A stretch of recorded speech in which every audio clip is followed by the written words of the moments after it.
foreign. We don't want to eat Tyson chicken. We want local chicken being bred here in Tobago and sold to our citizenry. So I will ensure that entrepreneurs have the resources, the monies. I will invest in them through the Division of Finance. We have programs where we give grants, we give loans, and we give technical assistance. Because sometimes business people don't know how to run a successful business. So I will be also having training for these entrepreneurs to ensure that they run successful businesses. And that in turn will reduce the number of goods that we buy overseas. Also, we can have collaborations with other Caribbean islands. We can do trade. We can trade local products rather than bringing in apples and grapes. Nothing is wrong with apples and grapes, but the local foods we can trade. We can get them from our Caribbean neighbors, and we can also sell.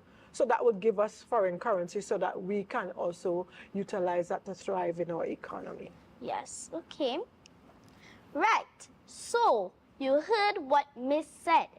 She said that they are starting a program to help young entrepreneurs and even old entrepreneurs, you don't have to be any age, entrepreneurs, to help them build their businesses. Yes.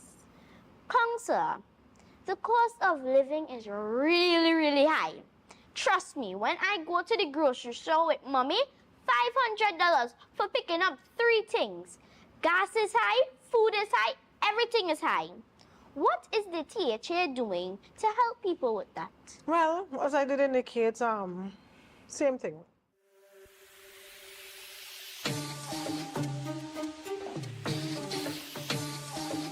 Look alive, Tobago. It's time to hear this administration's financial plans for the next fiscal year. That's right, Tobago's budget.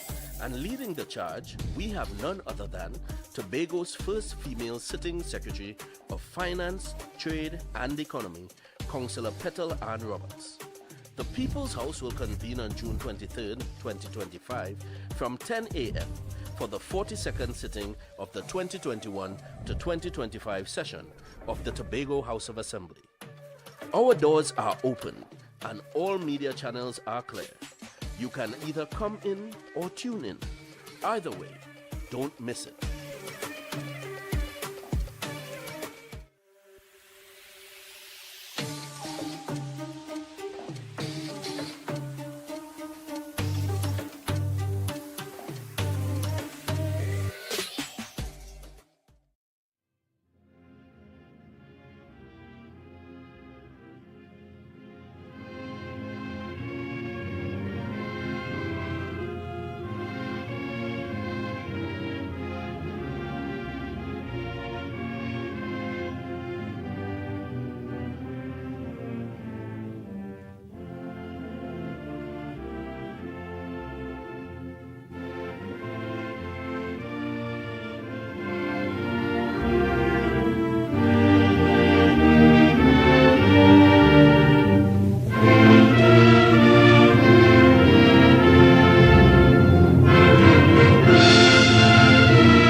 Let us now pray. O Almighty God, as we have come together to begin our meeting of the Assembly, we humbly beseech you to grant to all our members the light and guidance of your Holy Spirit, that we may wisely take counsel together and come to such decisions as shall promote your glory and the well-being of all our citizens in this our land, so that peace and happiness, truth and justice may be enjoyed by all people. Grant this for the sake of Jesus Christ our Lord. Amen. Honorable members, you may be seated.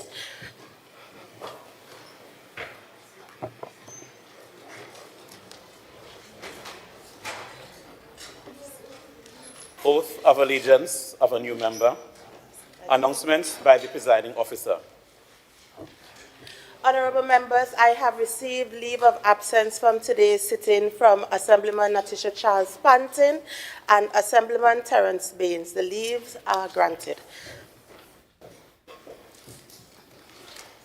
Assembly bills sent back from Cabinet. Assembly laws brought back from Parliament. Petitions, papers. Secretary of Finance, Trade and the Economy. Thank you, Madam Presiding Officer.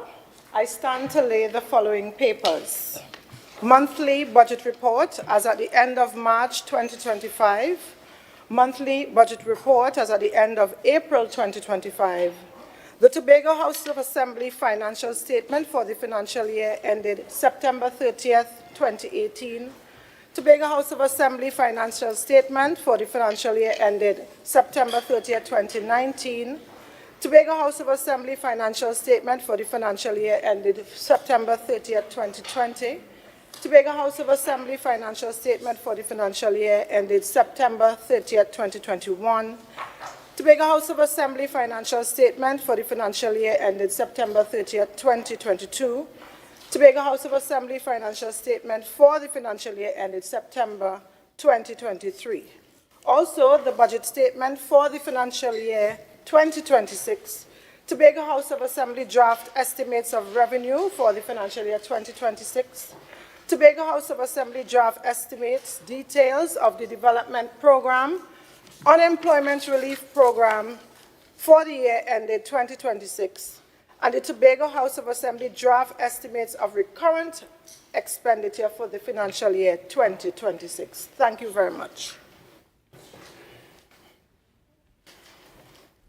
Presentation of reports from Dispute Resolution Commission, Select Committees.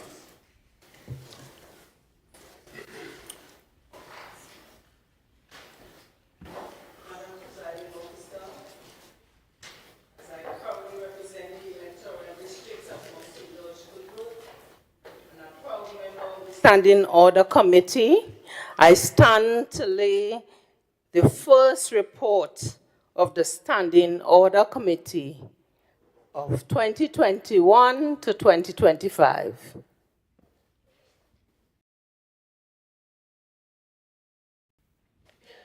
Chief Secretary's questions. Questions to secretaries. Questions for all answer.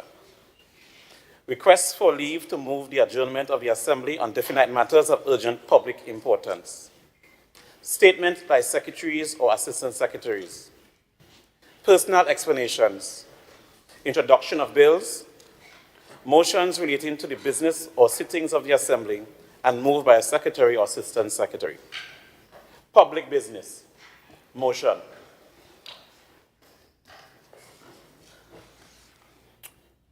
Councillor Patalan Robert, Secretary of Finance, Trade and the Economy.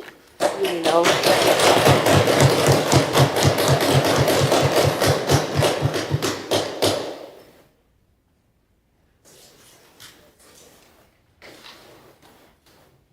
Madam Presiding Officer, Chief Secretary, Deputy Chief Secretary, Secretaries, Assistant Secretaries, Minority Leader and other members of the House of Assembly, Chief Administrator and other administrators, senior staff of the Tobago House of Assembly, distinguished ladies and gentlemen in the public gallery, local and international audiences following this presentation on radio, television, and other live streams, members of the media, a warm and uplifting good morning.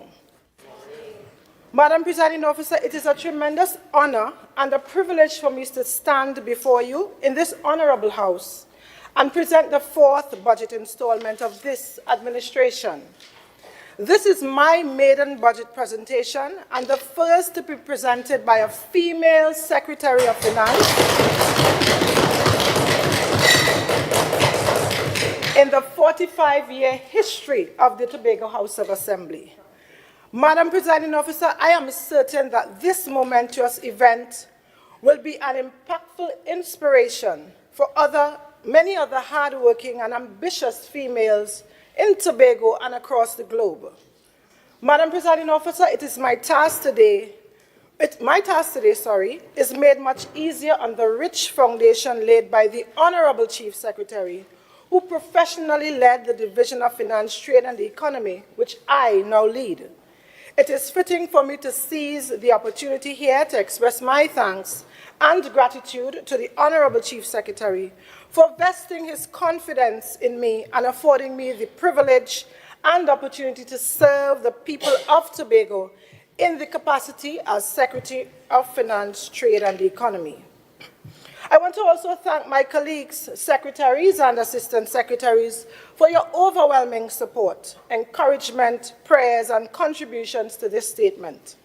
Similarly, I wish to express heartfelt gratitude to the senior public officers across the divisions of the Assembly for their support and dedicated service. It will be remiss of me not to make special mention of my technical team, office and personal staff in the Division of Finance, Trade and the Economy, and the Office of the Chief Secretary, Department of Planning, who worked assiduously in preparing today's budget statement and all the accompanying documents. I also want to say thanks to all the stakeholder groups and individuals who took the time to participate in the budget consultation process for their invaluable submissions, both in person and through the online platform. I want to publicly say thank you to my dearest husband and my children for their loyal support, understanding, and unrelenting encouragement. Finally, and most importantly, I want to thank God for his mercies and his grace, for strengthening me with the patience, the knowledge, the wisdom, and understanding to effectively and efficiently discharge the duties and responsibilities to the benefit and upliftment of the people of Tobago. Madam Presiding Officer, it is worth highlighting here that among the documents tabled today are the Tobago House of Assembly's financial statement for the financial years 2018, 2019, 2020, 2021, 2022, and 2023. Additionally, it is important for me to note that the financial statements for 2024 are currently being finalized and is expected to be tabled before the end of fiscal 2025. This novel achievement reflects a high standard of accountability, professionalism, and a commitment to fiscal transparency. The significance of this development is unprecedented, as the Assembly will be up to date in its financial reporting requirement. This is indeed historic, as for the first time in the history of the Tobago House of Assembly, our financial statements are completed, publicized, and ready for audit.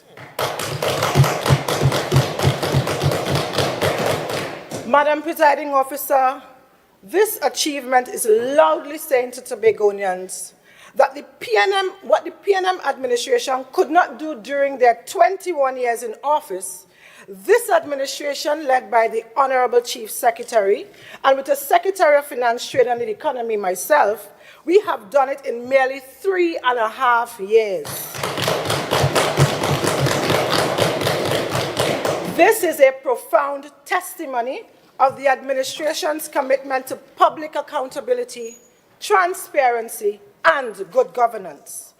Madam Presiding Officer, it is my sincere hope that the minority council on the other side gets the lesson therein, that performance beats old talk every time. We have raised the bar. Unlike the PNM, we don't see excuses as deliverables. Similarly, Madam Presiding Officer, the PNM old talkers were again severely flogged in the April 28th general election, losing the 2 seats which they held for the last 10 years. Let me take this opportunity to congratulate our members of Parliament for Tobago East, the Honorable David Thomas, and the Honorable Joel Sampson of Tobago West on their resounding victories in the expressed will of the 60,000 strong. I wish them all success, God's richest blessings, and guidance during their term in office.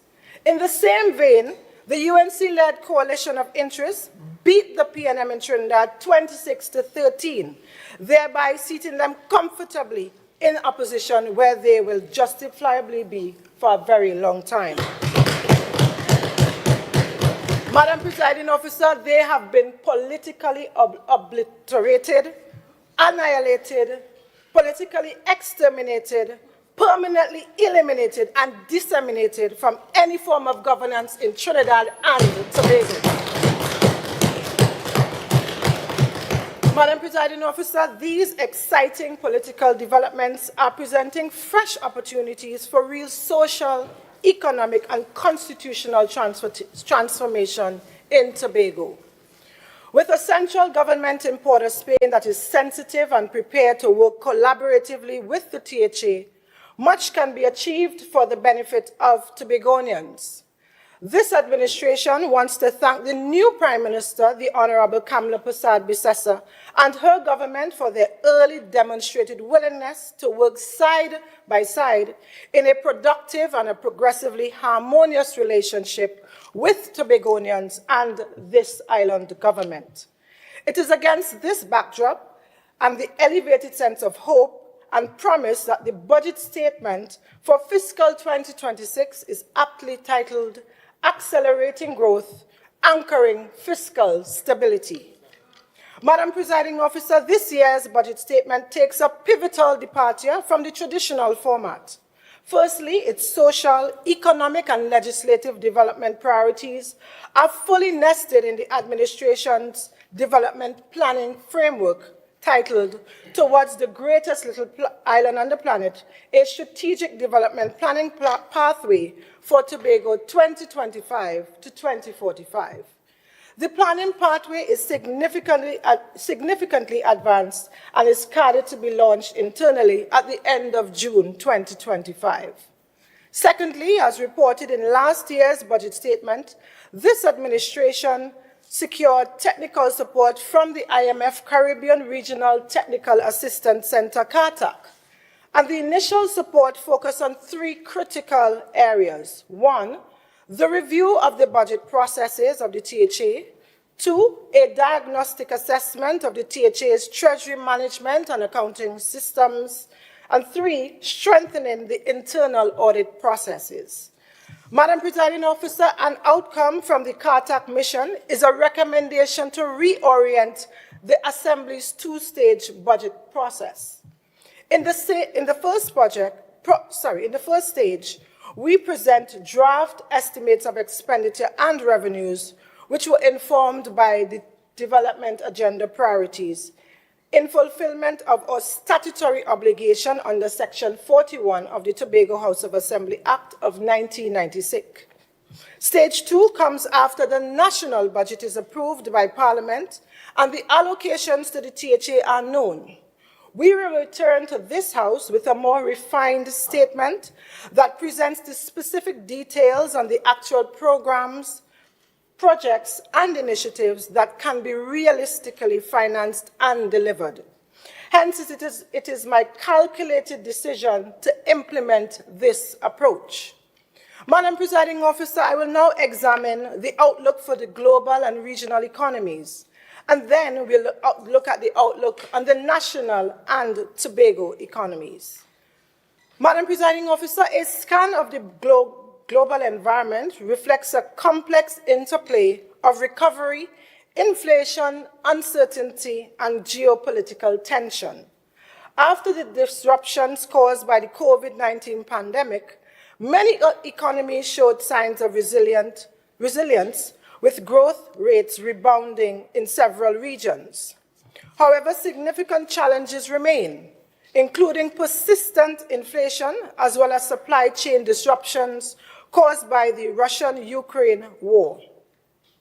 The ongoing tariff war, primarily between the United States and China, is significantly reshaping the global geopolitical and economic landscape. In addition, the expansion of the deadly conflicts in the Middle East between the Israel-Palestine and the Israel-Iran is seriously destabilizing global geopolitics and feeding uncertainty. As recent as Saturday, June 22nd, 2025, the United States of America executed a military operation, Midnight Hammer, targeting 3 sites in Iran, further escalating the crisis.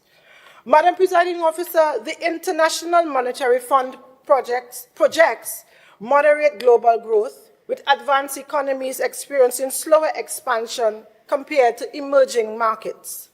The US and the Eurozone are navigating economic slowdown, while emerging markets such as India and parts of Southeast Asia are expected to maintain robust economic growth rates. According to the US Energy Information Administration, the West Texas intermediate price of oil is forecast to average US $64 per barrel in 2025, falling to $57 US in 2026. The Henry Hub price of natural gas is expected to average $4.25 US per MMBTU in 2025, increasing to about $4.60 US in 2026. Madam Presiding Officer, as nations navigate this complex global environment, the interplay between trade policies, international relations, the global economic performance becomes more critical than ever. The uncertainty now surrounds global trade is contributing to increasing volatility in financial markets. Elevated volatility hinders investment decisions and slows down growth. Madam Presiding Officer, the future will depend on the ability and the willingness of nations to balance their economic and geopolitical interests with the imperative of maintaining a stable, strong, and interconnected global economy. The high degree of dependence and openness of our national economy to the preceding global developments makes us vulnerable, and we must take cognizance. A look at the regional economic outlook. Madam Presiding Officer, turning our attention to Latin America and the Caribbean region. The World Bank reported that the average projected growth of output is about 2.3% in 2025, increasing to 2.5% in 2026-2027. Notably, most of the region is heavily tied to the US market through export of goods, tourism services, and remittances. On the other hand, Chile and Peru are largely suppliers of metals to China. The region could see a decline in revenues and growth if demand is dampened by the evolving US-China trade war.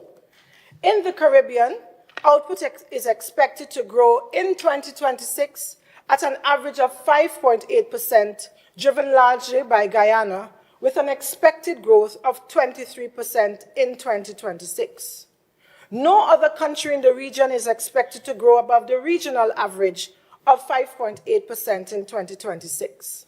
In Central America, the average expected growth in 2026 is 2.6%, while in South America, it is about 3.6%.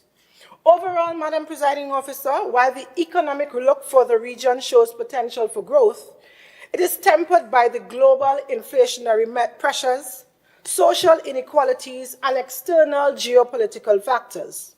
Therefore, policymakers will need to engineer comprehensive strategies that will build resilience, encourage investment, and address social challenges such as crime and violence to ensure a sustainable and inclusive economic future for the region. Madam Presiding Officer, I now turn our attention to the national outlook. The national outlook reflects a mixed landscape influenced by several factors. The Central Bank of Trinidad and Tobago, in its Monetary Policy Report of May 2025, indicated some improvements in energy sector production, supported by more robust growth in the non-energy sector. The energy sector recorded improvements in the manufacture of petrochemicals, extraction of condensate and petroleum, and in the distribution of natural gas. However, there were some declines in the exploration and extraction of crude oil and natural gas, and in asphalt and refining subsectors. The non-energy sector, though, realized improvements in manufacturing, excluding the refining and petrochemicals, but in finance and insurance activities, trade and repairs, excluding energy, and in the transport and storage subsectors. Slight declines were recorded in communication, construction, accommodation, and food services sectors. Adjacently, the country's gross official reserves, as at the end of February 2025, stood at US $5.3 billion, which represents about 7.5 months of import cover. The Heritage and Stabilization Fund stood at US $5.8 billion as at the end of December 2024. Madam Presiding Officer, an average unemployment rate of 5% in the fourth quarter of 2024 was reported by the Central Statistical Office, CSO. While the unemployment rate is showing signs of improvement, sustainable job creation remains a critical priority, especially for our youths. On the other hand, as of April 2025, headline inflation stood at an average of 1.5%, driven heavily by the increase in food inflation of 4.7%, while core inflation rose only slightly by 0.7%. Therefore, in terms of inflation, Trinidad and Tobago has experienced moderate levels influenced by lingering effects of global supply chain disruptions and local economic conditions. Madam Presiding Officer, while the national economic outlook is cautiously optimistic, it significantly hinges on the global energy market and the ability of the new government, to effectively address domestic challenges such as crime, youth unemployment, and inequalities. Therefore, targeted investment in infrastructure, education, poverty reduction, public safety, economic diversification, and innovation will be crucial for achieving sustainable and inclusive economic growth. Madam Presiding Officer, the Minister of Finance, in his recent mid-year review, highlighted the troubling economic reality we are facing as a country. He revealed that over the last decade, both domestic and external debt have increased significantly. The external debt ballooned from US $2 billion to US $5.5 billion, an alarming increase of 167%. The national economy contracted by 20%, with the non-energy sector experiencing a 12% decline and the energy sector contracting by 33%. Net foreign exchange has plummeted from US $10.5 billion to US $5.3 billion. Even more concerning is that we are now left with only 7.5 months of import cover. The overall fiscal deficit is now projected to be TT 9.67 billion, up from 5.51 billion originally forecasted. What this data points to is that the former PNM administration has consistently misrepresented and misled the entire population about our economic realities. But this should not surprise us here in Tobago. It is the same disastrous economic and financial situation this administration inherited from the PNM administration after 21 years of mismanagement, squandermania, and wasteful governance. The local economic outlook. Madam Presiding Officer, the 2024 gross domestic product, GDP, for Tobago indicates that the island's GDP at constant prices rose from 1.66 billion in 2023 to 1.71 billion in 2024, a 3% increase in real GDP. The key factors driving this increase were government of 4.4%, financial services 4.9%, distribution and restaurants 9.1%.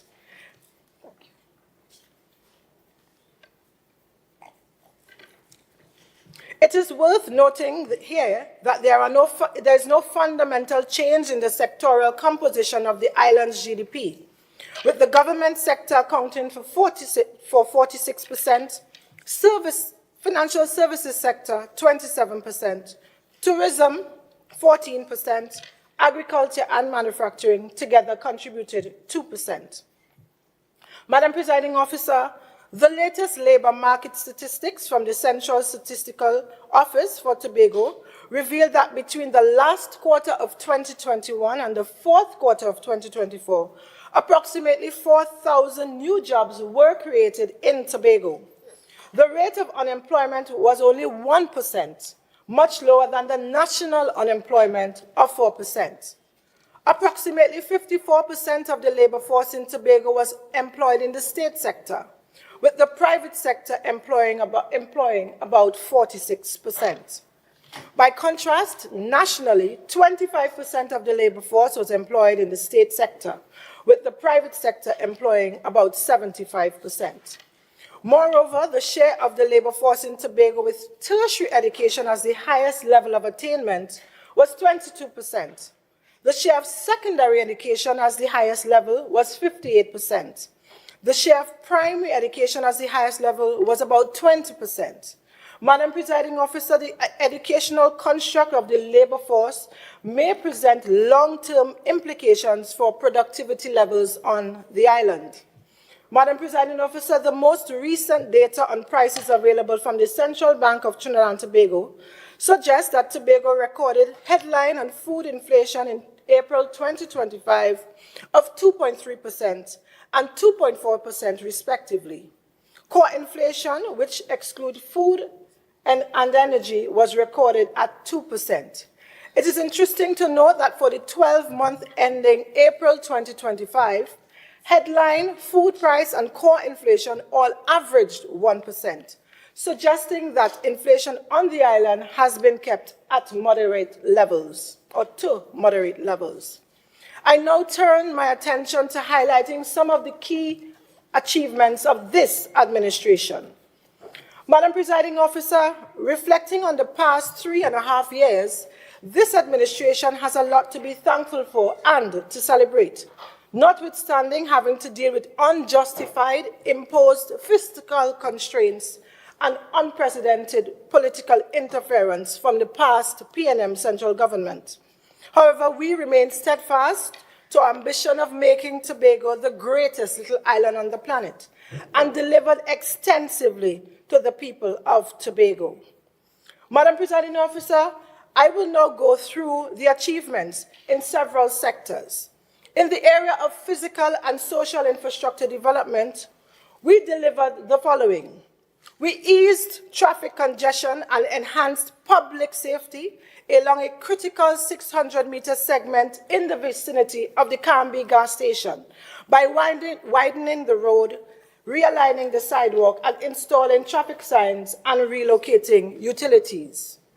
We mitigated critical road erosion through retaining wall systems along the Idlewild Trace by improving access and safety for approximately 100 residents. We completed the Mount Mary to Dutchford Connector Road, alleviating commuting delays for commuters, parents, and students, enhancing egress in Scarborough. We improved the King Peters Bay Road access by constructing a bridge crossing, 400 meters of road widening and paving, curb and slipper drainage for a major thoroughfare for both residents and tourists in the north of the island. We created a seamless link between the Cano Bay Road and the Store Bay Local Road through the construction of several road networks, including 2.5 kilometers of carriageway with drainage systems, 2 roundabouts, improving traffic flow, reducing travel time, and enhancing road safety. We rehabilitated the Grugu Patch Road by undertaking improvement works consisting of the construction of a bridge, retaining wall, culvert crossing, box drain, and widening the roadway. We also paved 253 meters of roadway, constructed box drains and curb and slipper drains along the north side road to provide safe and reliable access to Castara. We engaged more than 2,750 community workers in the Community Restoration Program, also known as the 10 on 10 off program, enhancing the capacity to deliver timely infrastructure services while providing short-term employment and community project involvement. We successfully cleaned approximately 15 kilometers of coastline from Scarborough to Crown Point, removing 60,000 barrels of oily liquid waste and 24,000 cubic yards of oily solid waste emanating from the oil spill, which occurred in February of 2024, Tobago's largest ecological disaster. We constructed the Corland Beach Sporting Arena, the first major sporting facility built on the island in over a decade. We completed the electrification of the Patience Hill Recreational Ground and commenced electrification works at the Louisdor Recreational Ground. We upgraded the swimming pools at Kendall and YMCA at Corland. Madam Presiding Officer, please permit me to highlight some of the primary achievements in the social sector.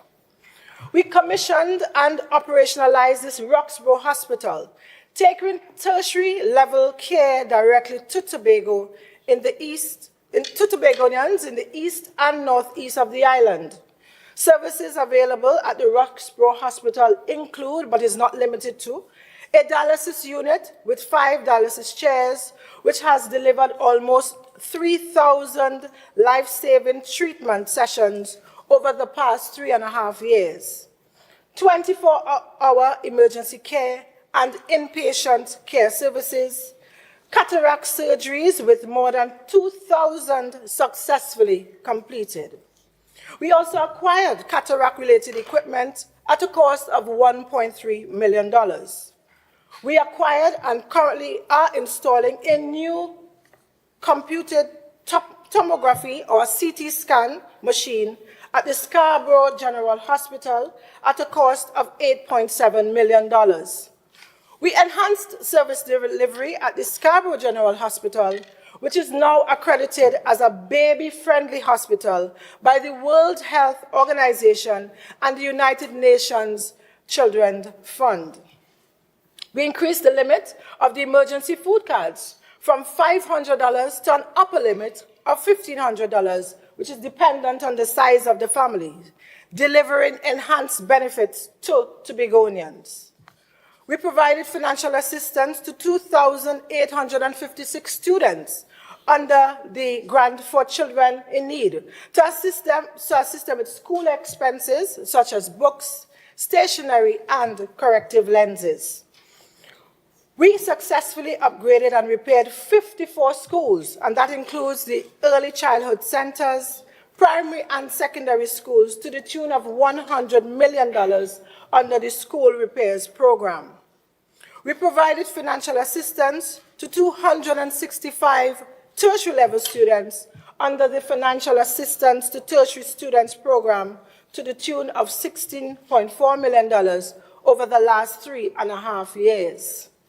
We also provided nutritious and wholesome breakfast daily to approximately 3,000 students and daily lunches to 12,000 students at a total cost over the 3 years of $106 million. In addition, we have provided meals for students on the first and last week of the school term, unlike what exists in Trinidad. We exposed 750 young persons to the world of work through the Youth Department and the Youth Energized for Success program. We successfully trained approximately 5,100 persons in the Vocational Skills Program under the Community Development, Youth Development and Sport over the last 3.5 years. We successfully hosted major regional sports tourism events, including the Commonwealth Youth Games, Regional Caribbean Under-14 Football Championship, the Tobago Cycle Classic, the inaugural Tobago Sand Slam Rugby Fest 2024, the 2024 Special Olympic Beach Games, and the Dream 11 Cricket Tournament. We have distributed in excess of $26 million in grants and subsidies, benefiting approximately 580 residents through various instruments under the Home Improvement Program. We distributed over 140 parcels of land at developments including Bleming, Buku, Belgarden, Castara, Corland, and Killigwin. We collaborated with Habitat for Humanity to provide necessary roof repairs, benefiting over 75 households at a cost of $3 million.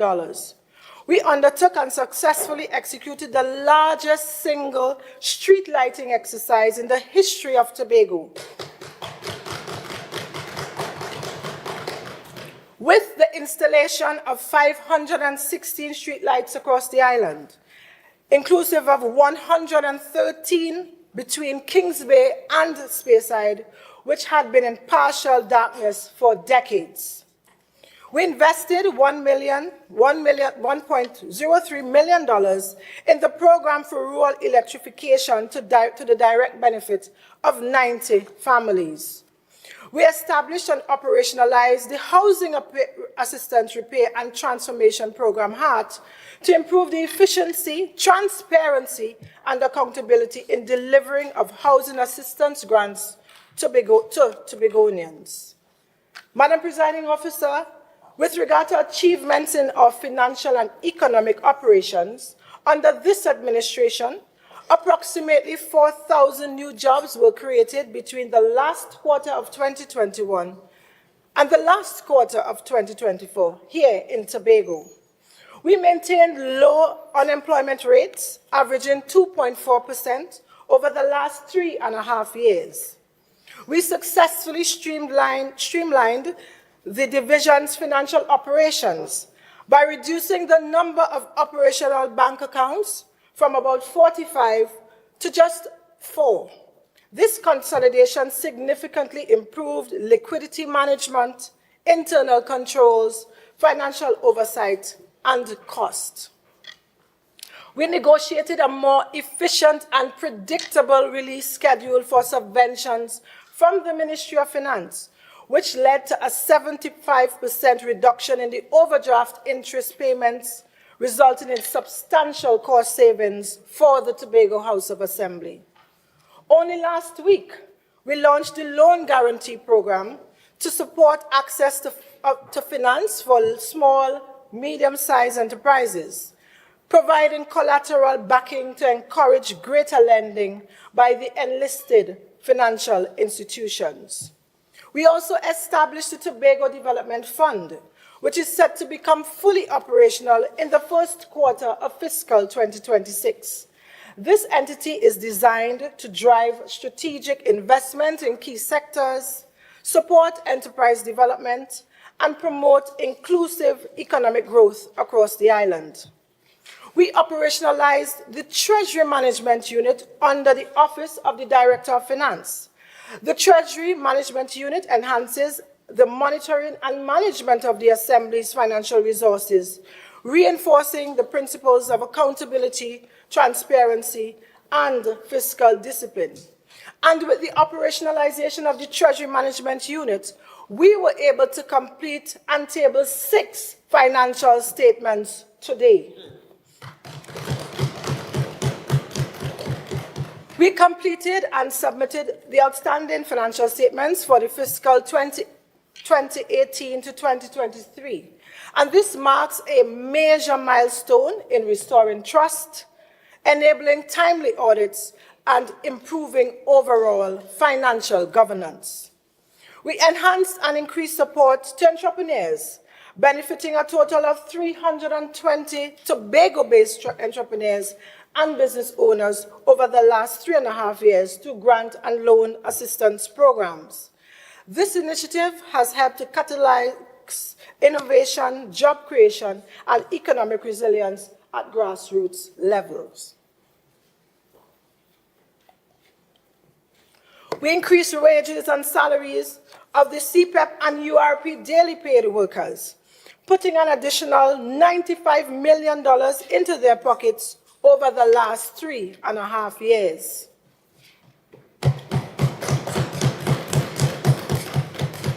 We have also invested $36.1 million under the Tourism Accommodation Relief Grants Program to the benefit of 124 applicants, and $5 million under the Tourism Accommodation Upgrade Program to the benefit of 46 applicants.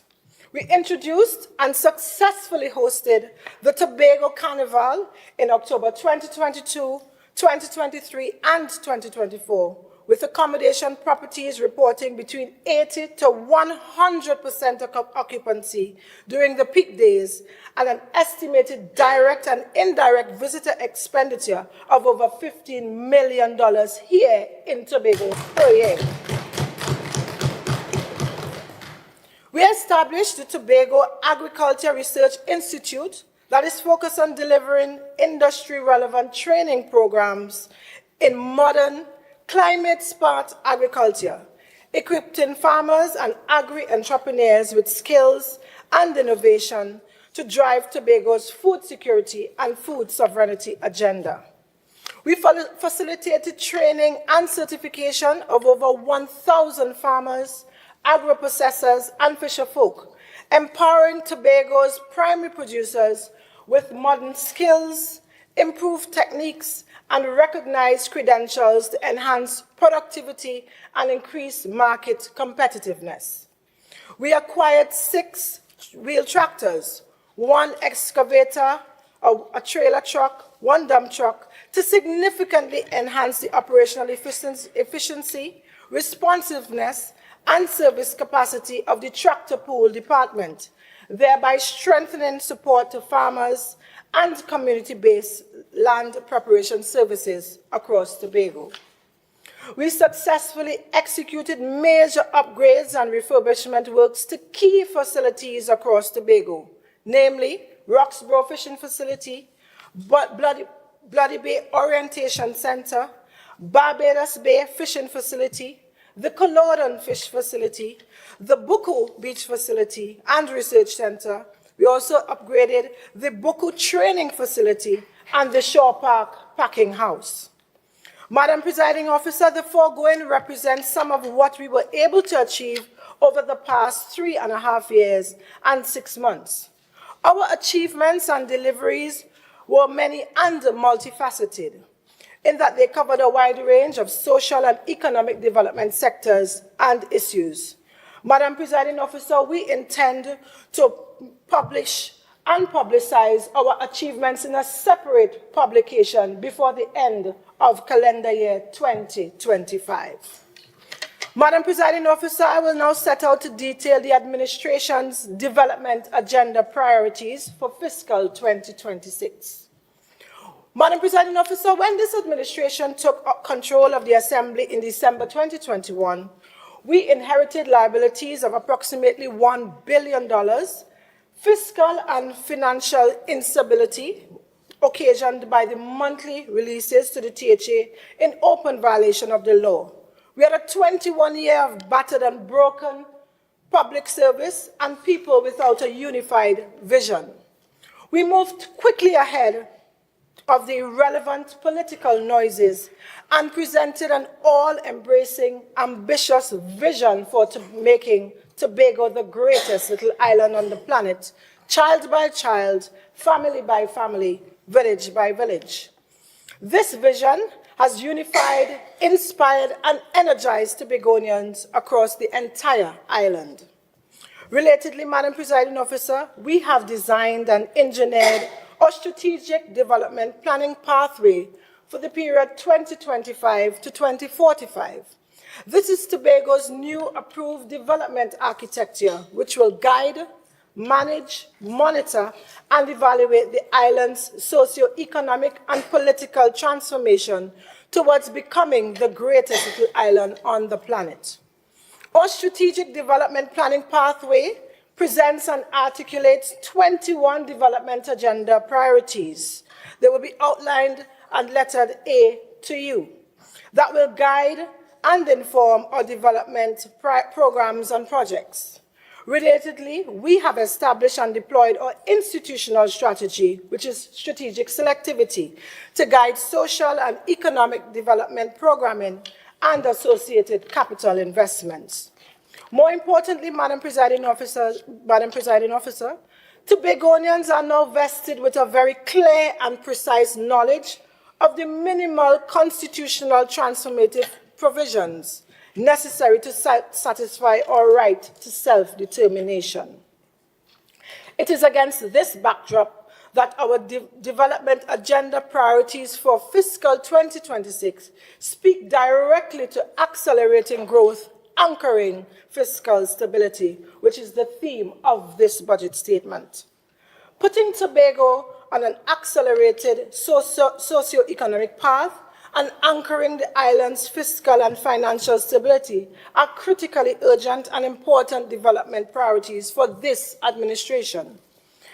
Madam Presiding Officer, purpose-driven economic growth and fiscal stability are significant transformative variables in Tobago's short and medium-term strategic planning pathway. Therefore, our targeted economic growth program for fiscal 2026 is designed to foster sustainable job creation, grow GDP, improve and expand our public infrastructure, elevate efficiency in the public service and its delivery, enhance living standards, increase tax revenues, and anchor fiscal stability. In this regard, Madam Presiding Officer, we intend to make targeted investments in strategically selected economies and areas such as tourism, agriculture, micro, small, and medium enterprises sector, infrastructure, digitization with high uptake in artificial intelligence, and human capital development. Madam Presiding Officer, based on the analysis of the day-to-day issues, the problems and concerns confronting Tobagonians, the work we did over the last 3.5 years, the 21 development agenda priorities within the strategic development pathway, and the deployment of our strategic selectivity framework, the following key areas were crystallized for targeted capital investment in fiscal 2026. And these 6 areas are tourism and the creative sector, agriculture, infrastructure, digital technologies, human capital development, education and training, and the micro, small, medium enterprises sector. I will now discuss each of these in turn. The tourism and creative sector. Madam Presiding Officer, tourism remains a cornerstone of Tobago's economy, which is relatively unexploited potential of attracting increased number of visitors to our pristine beaches, coral reefs, green environmental credentials, and vibrant cultural festivals. Tourism, therefore, is a significant growth variable in this administration and this island.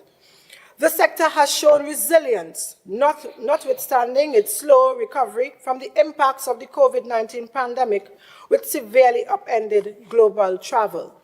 To accelerate growth in the sector, we propose to invest in product development, destination branding, including strategic marketing campaigns, the promotion and support of high-end accommodation development projects, an increase in airlift, and upgrades and modernization of the general supporting infrastructure. Madam Presiding Officer, the development and promotion of sustainable community-based ecotourism in economies is aligned with the global trends towards responsible travel. This, too, is our investment matrix for this sector. Madam Presiding Officer, our growth initiatives and investments are geared towards the Development Agenda Priority R, which articulates harnessing and monetizing cultural heritage and creativity, as well as the Development Agenda Priority T, which speaks to building sustainable community tourism economies. In this regard, we will invest in the development and promotion of the following under the tourism sector.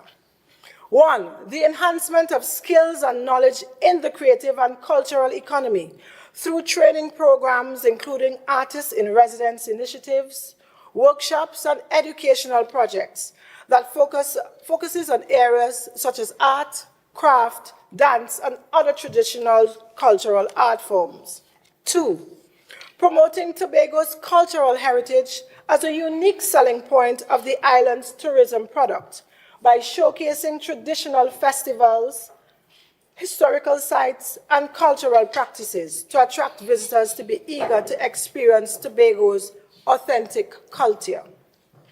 Three, the development of heritage tourism packages that enables visitors to explore Tobago's cultural and historical sites,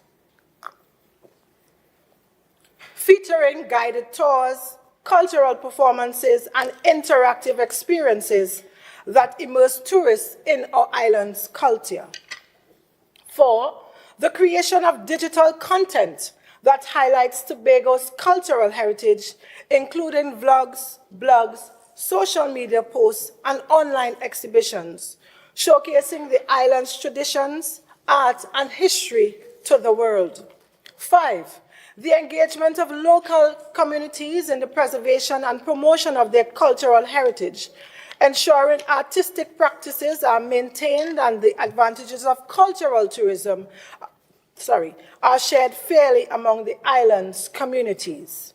Six, a more targeted investment in airlift, especially in new regional and international markets. Seven, the establishment of a committee to drive the implementation of set standards and regulations within the tourism sector. Madam Presiding Officer, our investment to accelerate growth in the tourism sector will not only generate direct employment in hotels, restaurants, and tour operations. It will also stimulate growth in related sectors, such as transportation, agriculture, and retail, thereby contributing to the overall economic vitality. Therefore, this administration is designing a 5-year 2025 to 2030 investment matrix for the tourism sector to increase its contribution to GDP to 20% by 2030 from its current levels of 14%. Madam Presiding Officer, we also propose to make an initial investment in fiscal 2026 of $150.2 million in the island's tourism sector.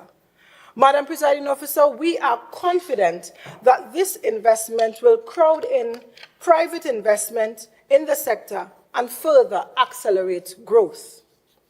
The agriculture sector. Madam Presiding Officer, the agriculture sector is another critically important growth component of Tobago's economy. This sector has potential to generate sustainable employment through building of productive and safe indigenous food systems. We have prioritized growth and development in agriculture through initiatives aimed at enhancing production. One such initiative is the Mega Farming Program, which is designed to stimulate agricultural innovation, strengthen local food systems, and position agriculture as a variable and sustainable career path for Tobagonians.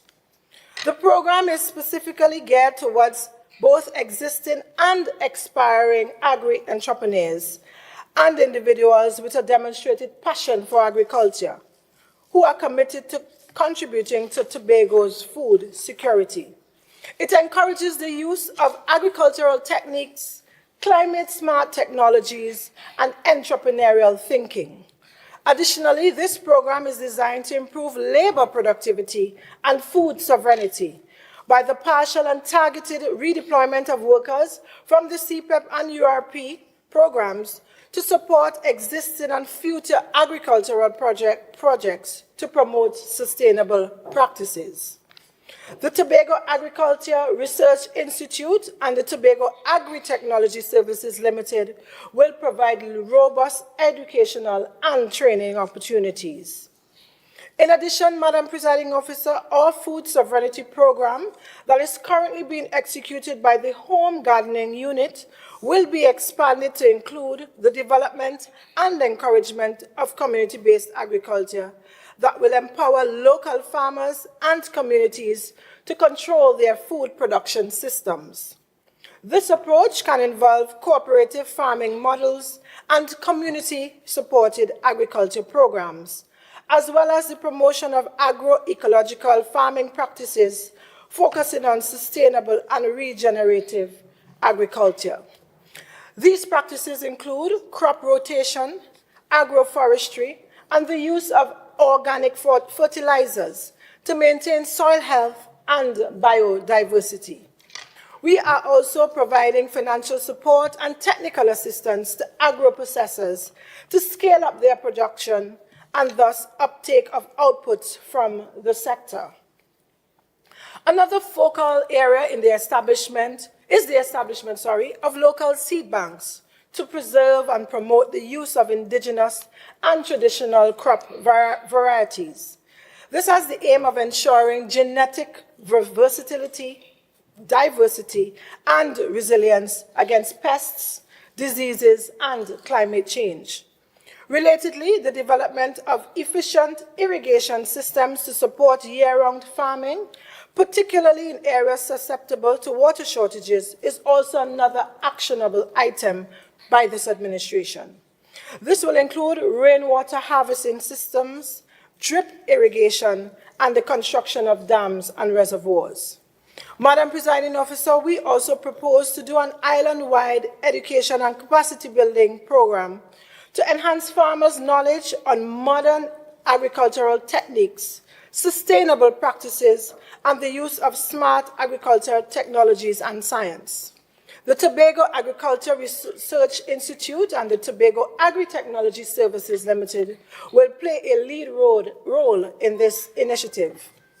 Collectively, Madam Presiding Officer, these are essential growth strategies for revitalizing and accelerating the growth and agricultural sector and advancing our achievement of the Development Agenda Priority N in our development planning pathway, which speaks to food sovereignty and food sufficiency. In this regard, we are developing a 5-year 2025 to 2030 transformative capital investment portfolio for this sector, which has been designed to increase the sector's contribution to GDP to 6% by 2030 from its current contribution of under 1%. Madam Presiding Officer, in fiscal 2026, we propose to make a capital investment of $131.9 million in the island's agriculture sector. This investment portfolio will be led by the Division of Food Security, Natural Resources and Sustainable Development, working collaboratively with farmers and other stakeholder entities that have actively participated in our pre-budget consultation. I will now turn your attention to infrastructure.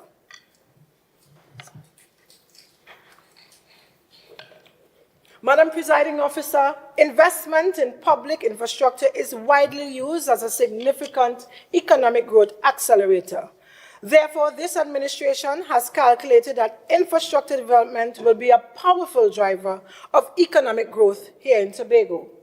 Investments in predictable, reliable, and safe public transportation systems, roads, utilities, and digital infrastructure are all essential.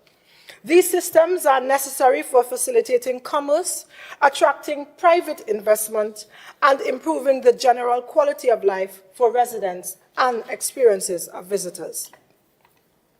This administration proposes to make significant investment in public infrastructure upgrades. These upgrades will take place particularly in road networks, public utilities, public housing, and coastal protection systems. Upgrades will also include enhanced airlift connectivity with both Trinidad and with international markets in order to accelerate socio-economic growth. Our investment in infrastructure projects will immediately create employment during both construction and through improved service and access in the long term. A better island transportation and communication system will reduce travel times, travel time and cost, thereby leading to efficiency in businesses and individuals with knock-on effects of enhanced productivity. Relatedly, high-quality improvements in public infrastructure landscape have the potential of attracting both domestic and foreign investors. Moreover, safe and reliable roads, ports, and utilities will enhance the general business environment, enticing companies to set up operations on the island of Tobago.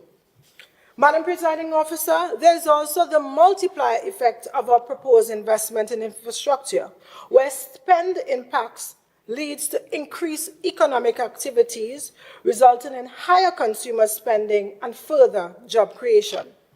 It also promotes social equity and inclusion by bridging gaps in the access to essential services, helping rural and marginalized communities through inclusive growth. Similarly, investment in modern infrastructure can contribute to sustainable development goals by integrating green technologies and practices that minimize negative environmental impacts. Madam Presiding Officer, a robust public infrastructure system will certainly elevate Tobago's capability to withstand shocks occasioned by natural disasters, ensuring continuity of service delivery and rapid recovery. Madam Presiding Officer, our proposed infrastructure investment initiatives are in full alignment with the Development Agenda Priority J, that speaks to safe and efficient, affordable public transportation, and Development Agenda Priority K, that addresses sustainable urban, suburban, and livable village communities, as well as Development Agenda Priority O, that articulates affordable housing solutions for all. Relatedly, we are developing a 5-year 2025 to 2030 investment program aimed at increasing our investment in public infrastructure to 30% of GDP by 2030. In fiscal 2026, we programmed for investment of $291.2 million in public infrastructure development and improvement works. This initiative will be led by the Division of Infrastructure, Quarries and Urban Development and the Division of Settlement, Public Utilities and Rural Development. And now turn your attention to digital technologies. Madam Presiding Officer, in the contemporary landscape of global economies and social development, digital technologies have become pivotal in accelerating growth across various sectors.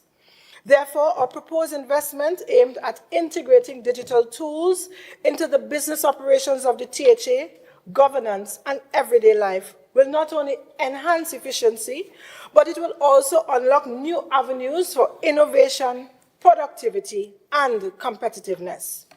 The deployment of digital technologies will streamline processes, simplify work, reduce operational costs, and improve resource allocation.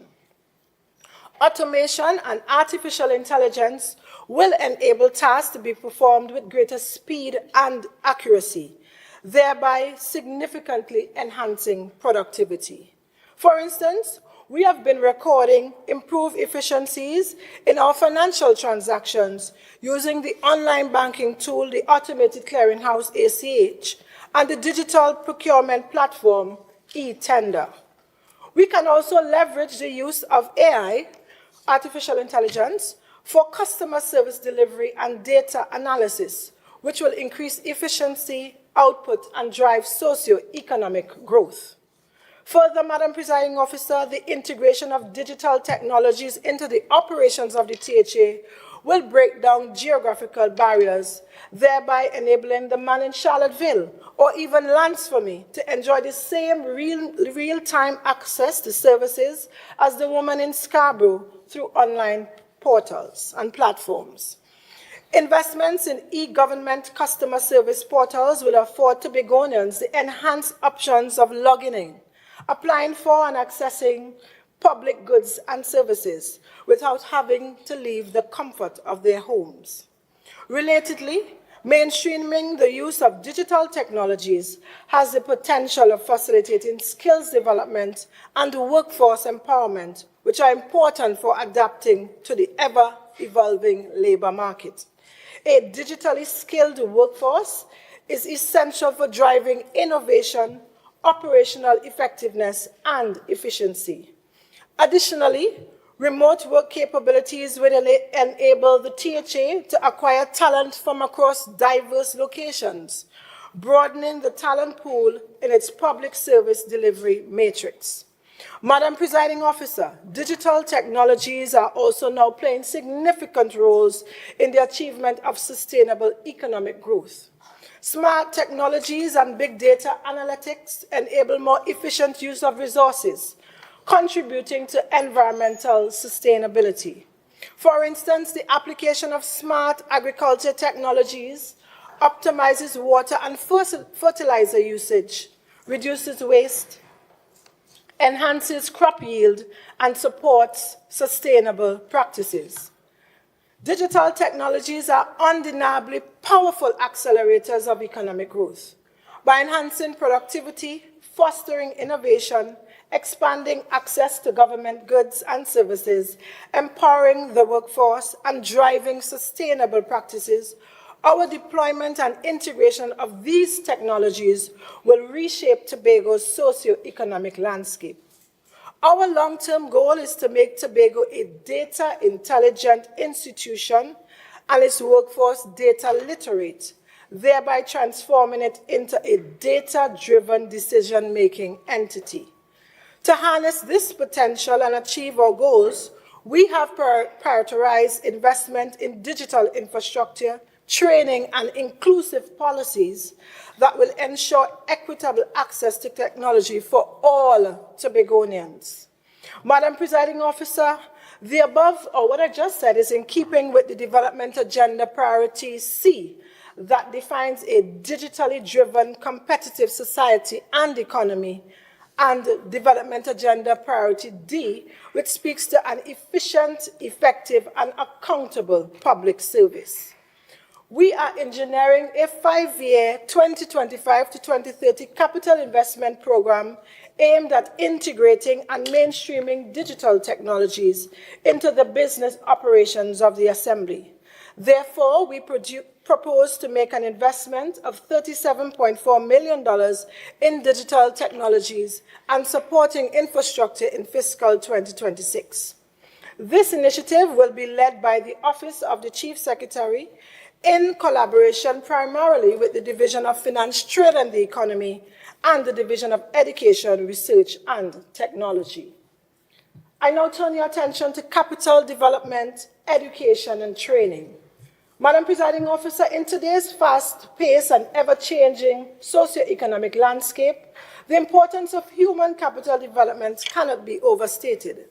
As Tobago adapts to technological advancement and shifting demands of the island's population, the need for skilled and adaptable workforce is paramount. Therefore, investment in human capital development, task-specific training, and public education are vital growth accelerators, enhancing productivity and fostering innovation. Human capital development refers to the targeted enhancement of the collective skills, knowledge, and experiences of individuals within the employment of the THA. Our proposed investment in human capital is essential for preparing workers to meet challenges of the growing and more dynamic Tobago. We have calculated that our capital investment initiative will lead to a higher employee engagement, increased overall performance, and cultivating a culture of continuous learning and worker adaptability. Our task-specific training is designed to ensure that employees are equipped with the precise skills needed to perform their tasks effectively and efficiently. This targeted approach will ensure that workers are both competent and confident in their ability to perform and meet the requirements of their jobs. It is a fact that employees who receive task-specific training tend to perform their jobs more proficiently, which leads to higher levels of output and better quality of products and services. Relatedly, when employees are well trained in specific tasks, they are more likely to innovate and contribute to process improvements.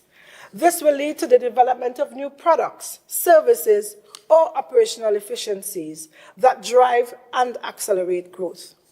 It is worth noting here, Madam Presiding Officer, that this administration has started its task-specific training program in areas such as budgeting, treasury and financial management, with the technical support of CARTAC and the Accounts Coaches program led by the Office of the Chief Secretary. Madam Presiding Officer, while task-specific training addresses immediate skills needs, our long-term comprehensive capital development strategy takes a broader approach by focusing on the island's entire educational system, honing in on how we are educating our children and the related learning achievements and outcome. In this regard, the modernization of the island's educational system to deliver 21st century learning opportunities and knowledge outcome is a critically important development agenda priority of this administration. Our reform program will span from preschool to tertiary level education, with an intense focus on special needs students. Madam Presiding Officer, this administration is developing a 2025 to 2030 capital investment program to enhance the island's human resource capabilities and general education achievements. This investment program is geared towards the realization of the Development Agenda Priority B, which speaks to a highly educated and innovative population, and Development Agenda Priority Q, which articulates full inclusion of all persons with disabilities and special needs in all aspects of the society and economy. The precise goal is to increase the percentage of the island's workforce with post-secondary education to 30% by 2030, from its current level of 22%. In fiscal 2026, we propose to invest $159.9 million in our Human Resource Development Program. The Division of Education, Research and Technology and the Office of the Chief Secretary will lead this initiative. Micro, small and medium enterprises sector.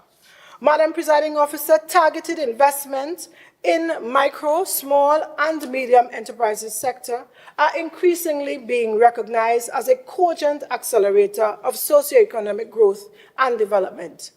The Tobago Business Register of 2023 revealed that in excess of 90% of businesses in Tobago are categorized as micro, small, and medium enterprises.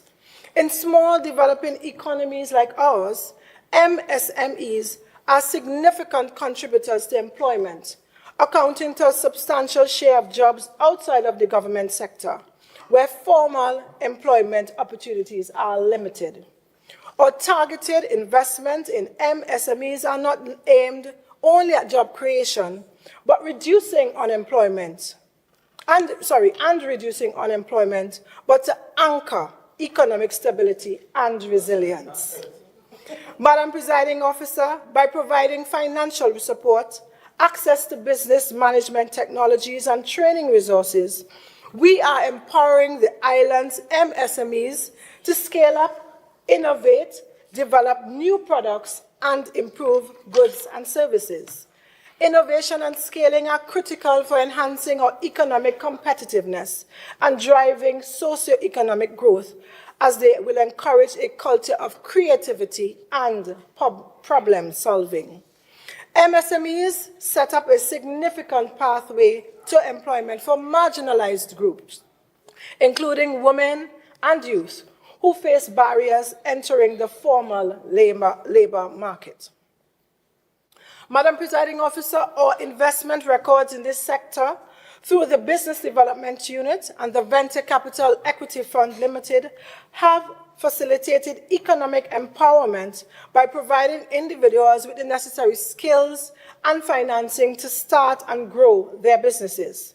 Therefore, this administration has calculated that our proposed targeted investment in the sector will not only enhance the livelihood of the beneficiaries, but also contribute to a more equitable socio-economic landscape, reducing income disparities and build social cohesion and stability. Our calculated and targeted outcome, Madam Presiding Officer, is to increase the MSME sector's contribution to the island's GDP and employment, thereby reducing current share of the labor force employed in the state sector from its current 54%.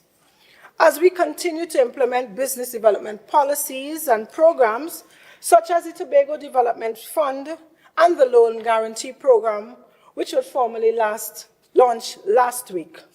These initiatives will provide technical support and access to cost-efficient financing to the MSMEs, thereby impacting their ability to scale operations and increase productivity and production.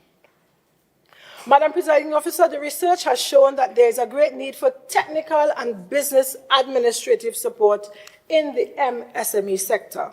As such, the Division of Finance, Trade and the Economy is partnering with the Tobago arm of the Chamber of Industry and Commerce and the Bankers Association of Trinidad and Tobago towards ensuring that this much-needed support is provided and readily available to all operatives in the sector. This administration understands, Madam Presiding Officer, that investing in micro, small, and medium enterprises serves as a critical growth accelerator, driving economic development and ensuring an equitable future for all. Our proposed targeted investment in the MSME sector is in alignment with the Development Agenda Priority A, which speaks to a targeted GDP growth through capital investment in small, micro, and medium-sized enterprises and also large enterprises.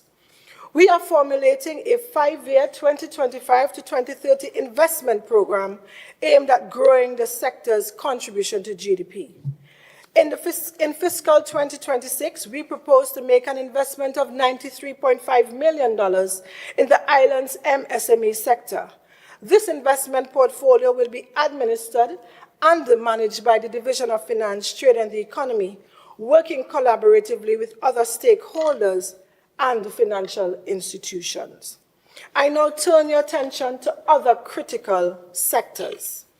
Madam Presiding Officer, in addition to the areas and sectors presented before, for growth accelerated targeted capital investment for fiscal 2026, we will continue to expand and enhance our works and spend in healthcare service delivery, community development, youth development, sport, settlements, public utilities, and rural development.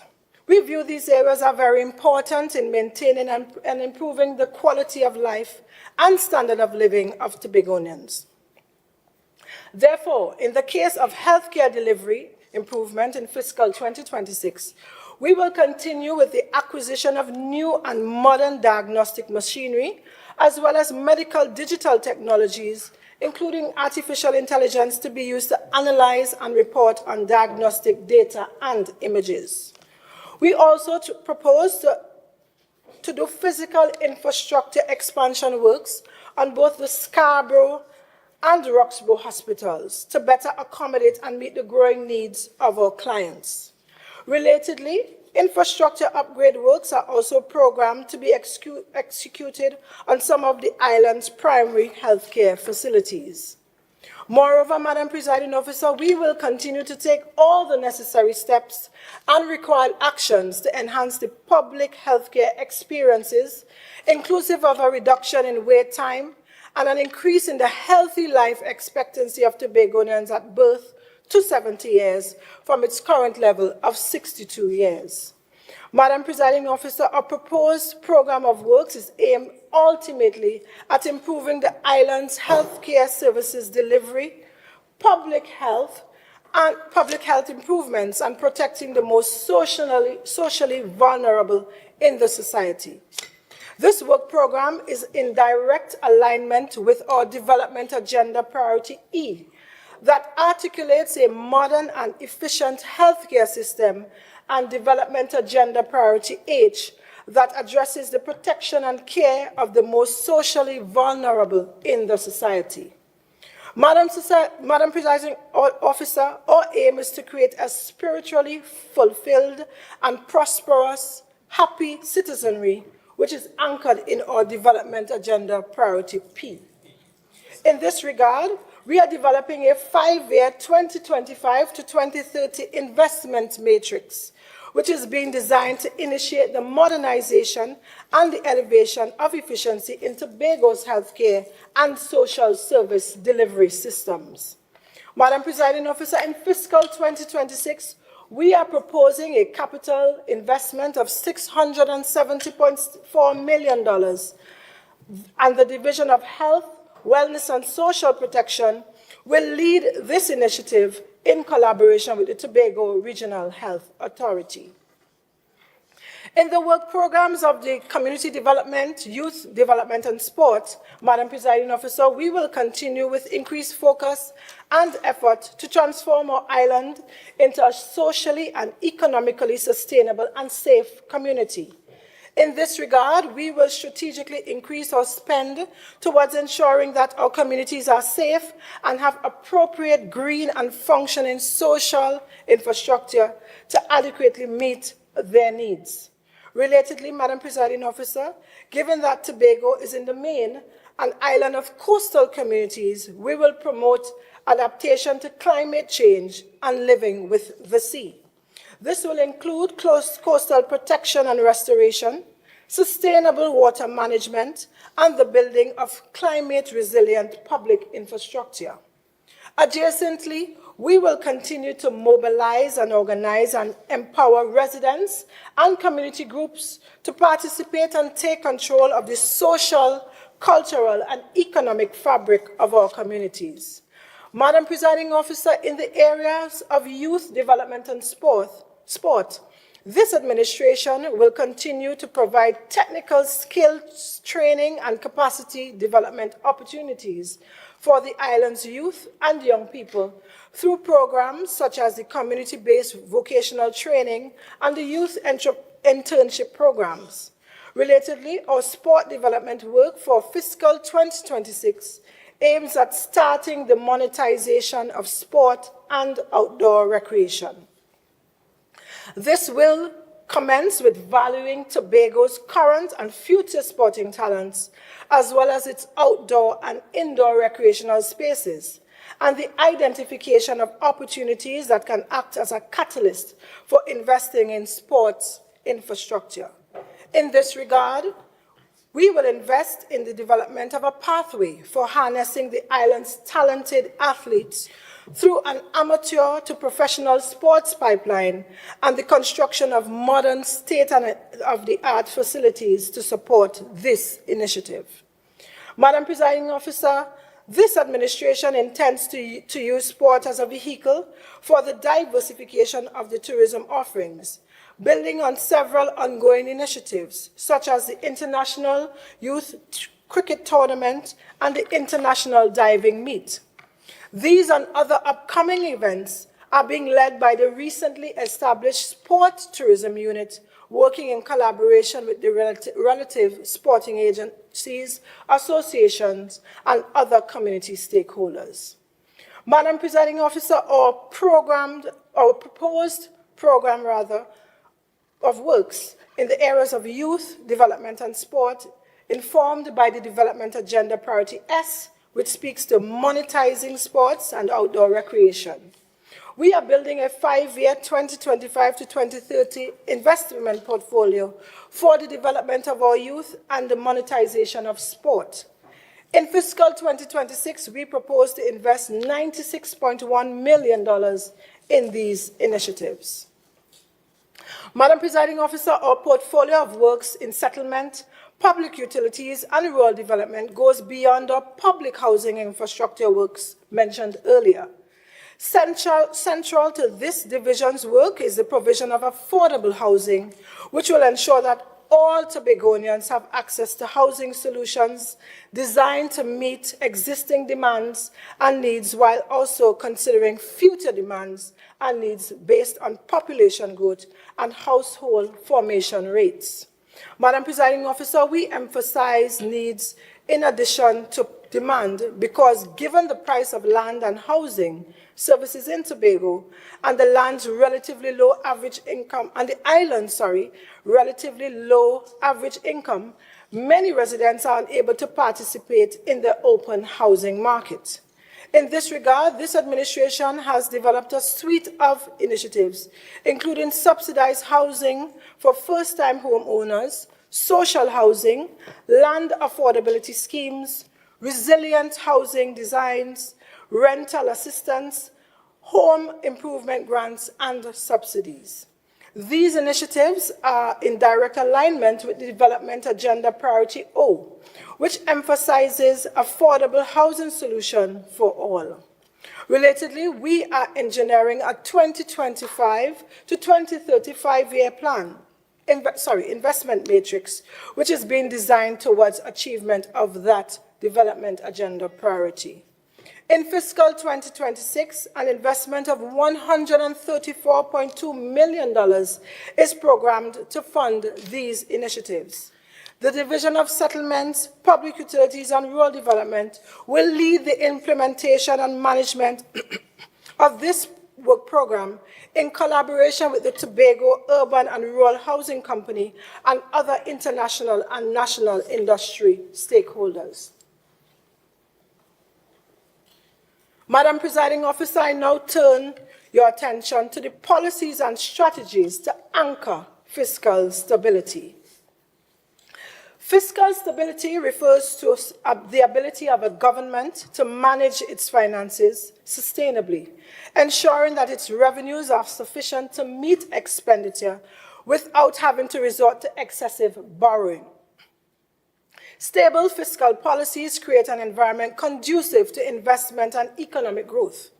Fiscal stability enhances public trust and confidence in government with stable revenues to fund essential public services such as healthcare, education, and infrastructure.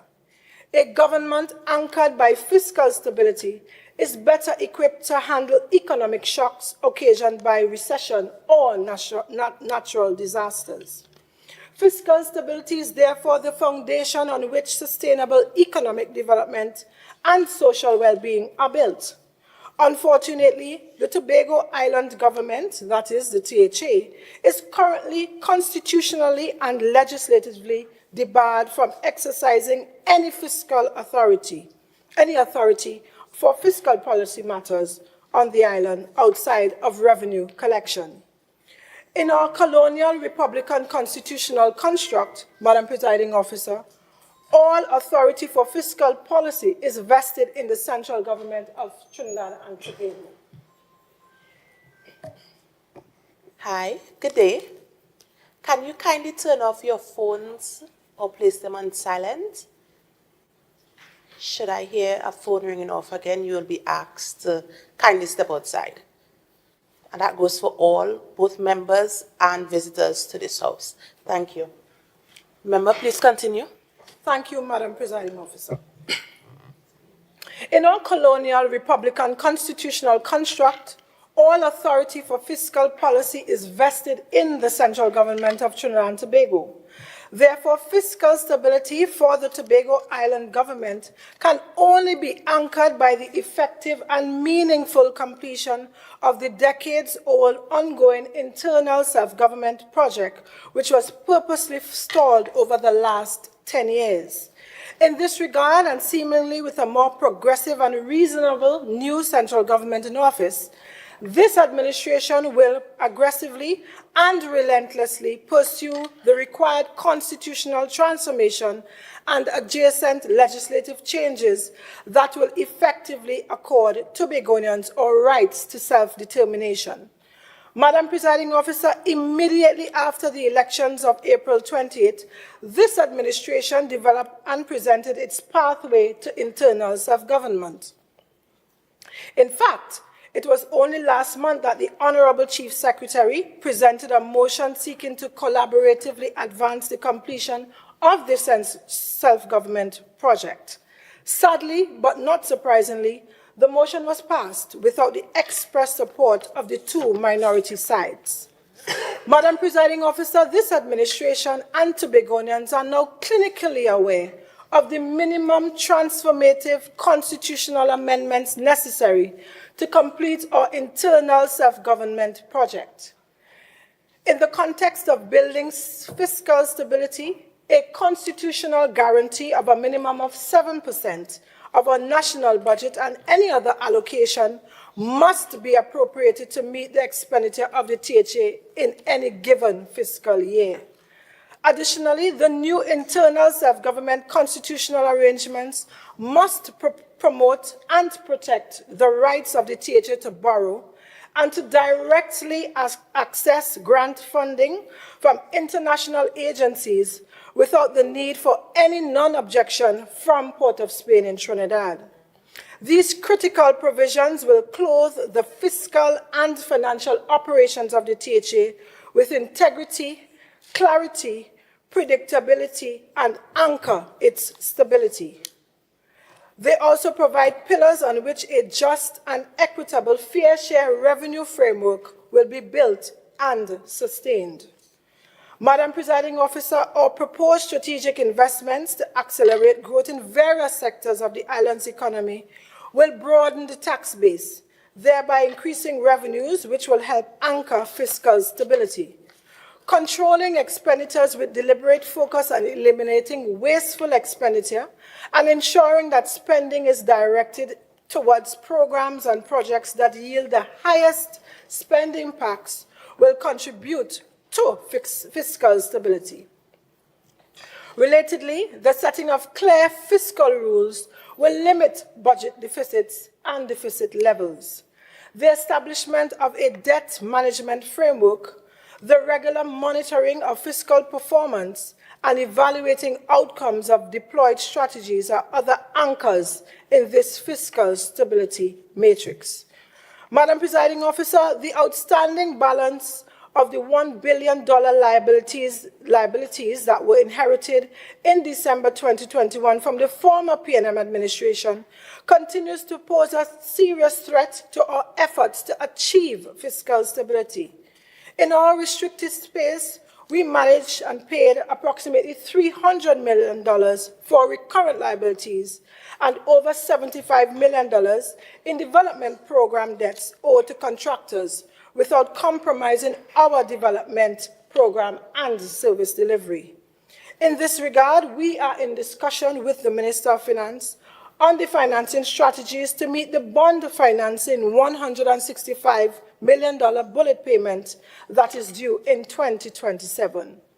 We are also seeking reimbursement from the central government for the $15 million we use from our contingency funds to meet the associated oil spill cleanup works.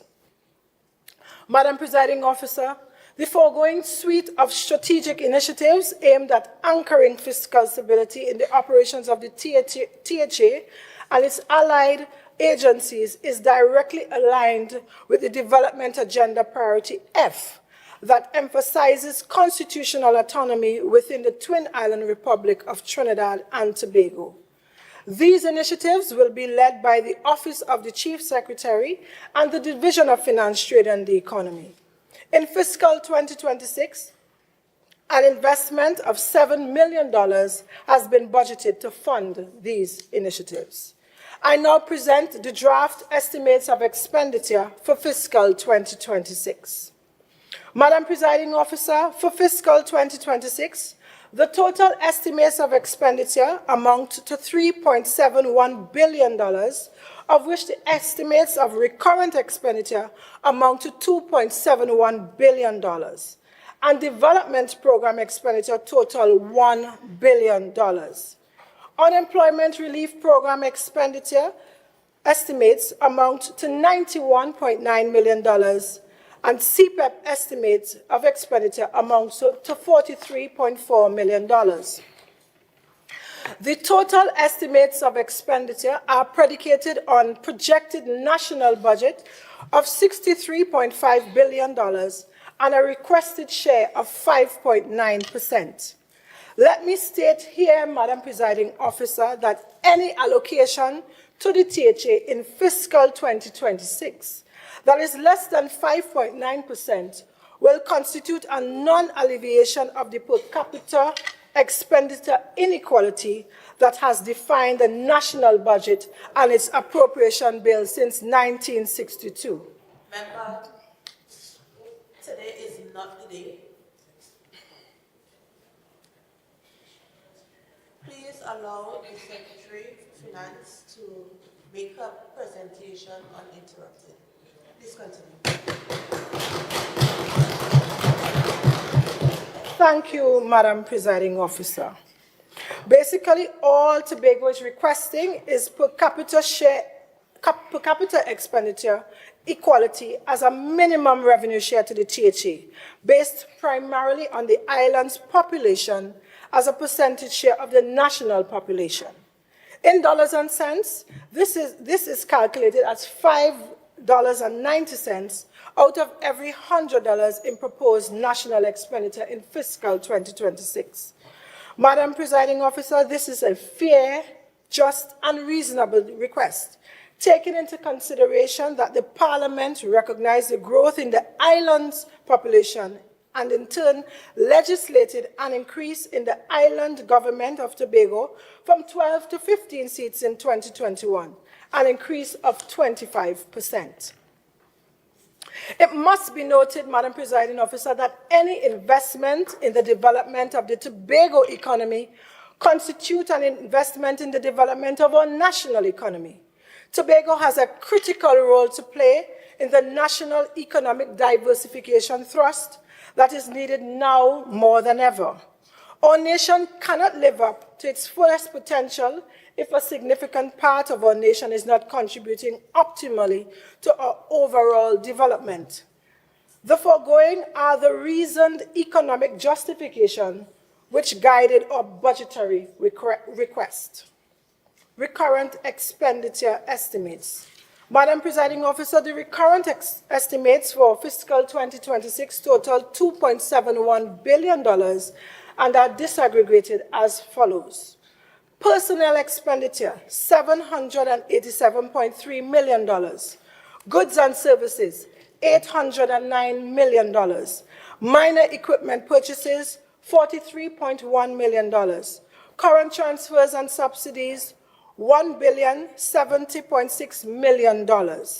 Madam Presiding Officer, the disaggregation of the recurrent estimates by divisions for fiscal 2026 are as follows.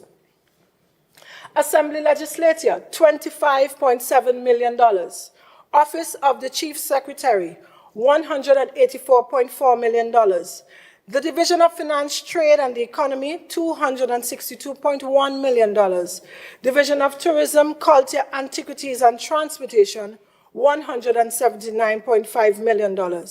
Division of Education, Research and Technology, $476.5 million.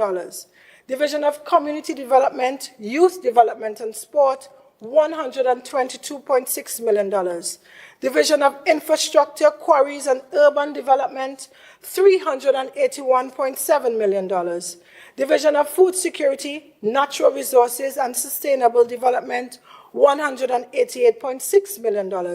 Division of Health, Wellness and Social Protection, $845.6 million. Division of Settlements, Public Utilities and Rural Development, $43.2 million.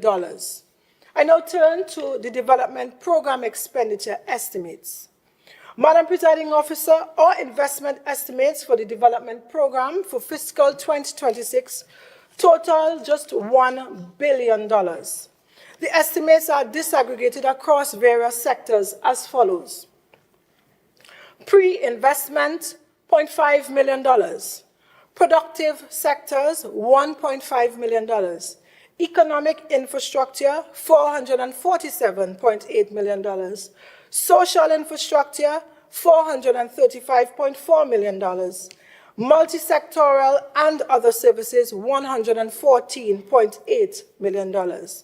Madam Presiding Officer, in keeping with the administration's investment matrix programmed to accelerate growth, the capital investment estimates for infrastructure priorities in fiscal 2026 are $292.2 million. And I'll just repeat from my statement above that this investment will primarily be undertaken by the Division of Infrastructure, Quarries, and Urban Development.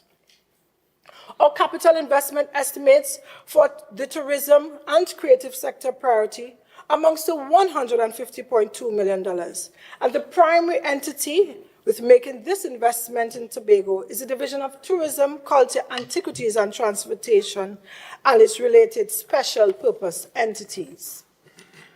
The digital technologies capital development estimate amount to $37.4 million. And the primary entities charged with this investment are the Office of the Chief Secretary, the Division of Finance, Trade and the Economy, the Division of Education, Research and Technology, and the Tobago Information Technology Limited. Madam Presiding Officer, the capital investment estimates for the human capital development, education and training development priority total $159.9 million in fiscal 2026. The primary entities responsible for the investment are the Division of Education, Research and Technology, the Office of the Chief Secretary, and the Division of Community Development, Youth Development, and Sport. In keeping with our growth accelerating strategy of making agriculture a development priority, the capital investment estimates for agriculture total $131.9 million in fiscal 2026. The capital expenditure in terms of this priority will be undertaken primarily by the Division of Food Security, Natural Resources, and Sustainable Development. Madam Presiding Officer, in keeping with our development priority to grow the micro, small, and medium enterprises sector, the capital investment estimates total $93.5 million in fiscal 2025. The capital expenditure relating to this development priority will be undertaken primarily by the Division of Finance, Trade, and the Economy. As we continue to address the housing needs of Tobagonians, the capital investment estimates for this development priority in fiscal 2026 amounts to $134.2 million. The Division of Settlements, Public Utilities and Rural Development, and the Tobago Urban and Rural Housing Company are the entities charged with this mandate. Madam Presiding Officer, as we continue to address healthcare, public health, and social service delivery, we propose a capital investment of $670.4 million in fiscal 2026 under the Division of Health, Wellness and Social Protection, as well as the Tobago Regional Health Authority. As we move to provide opportunities for community development, youth development, and sport, we propose an expenditure of $96.1 million in fiscal 2026. The Division of Community Development, Youth Development, and Sport is the entity charged with this mandate. Madam Presiding Officer, I now present the financing options, estimates of tax and non-tax revenues. Madam Presiding Officer, the fiscal 2026 estimates of tax and non-tax revenues are as follows. Taxes on income and profits, $152.66 million. Taxes on property, $0.4 million. Taxes on goods and services, $60.87 million. Taxes on international trade, $2.6 million. Other taxes, $7 million, with a total tax revenue from these tax revenues of $223.53 million. Other taxes or other non-tax revenues include property income taxes, $0.04 million. Other non-tax revenues, $1.94 million. Total non-tax revenue of $1.98 billion. Total revenue of $225.3 $2.5 million. Madam Presiding Officer, I must note here that the total revenue projected to be collected in Tobago for fiscal 2026 of $225.5 million is not an accurate and true picture of our revenues generated in Tobago, because there are significant revenue streams generated in Tobago that are collected in Trinidad. Madam Presiding Officer, the central government has legislatively executed its long-held position to repeal the Trinidad and Tobago Revenue Authority and the Property Tax Act. It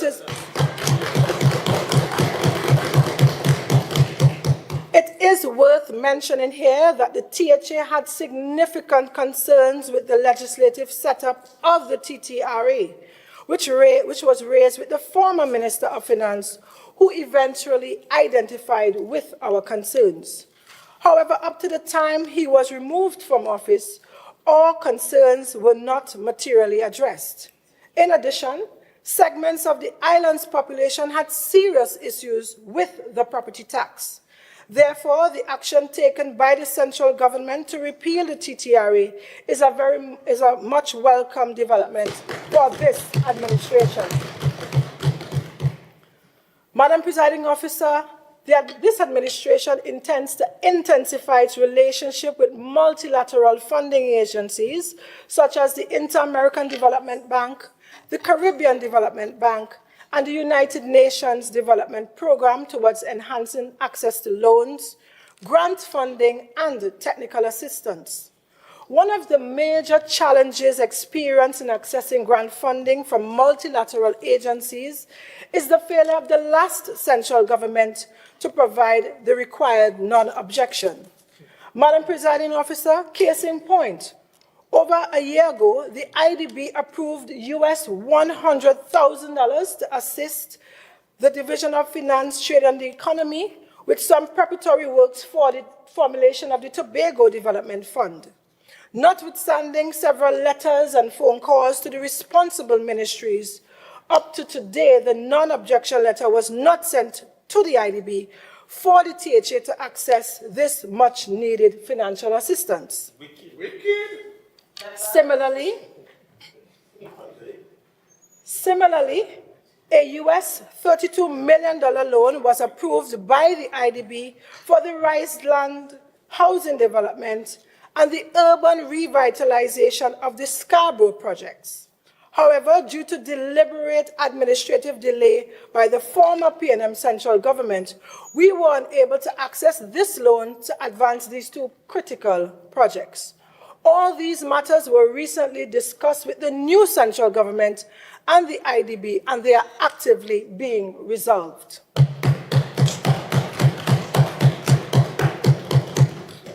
In addition, a US $100 million loan was approved by the Development Bank of Latin America, CAF, for coastal protection and restoration works in Tobago.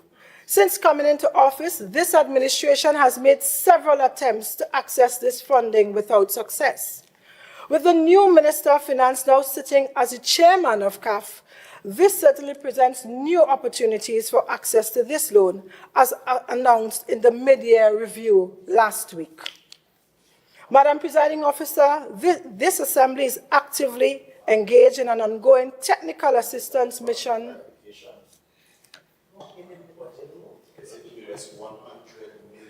Minority Leader, please have a seat.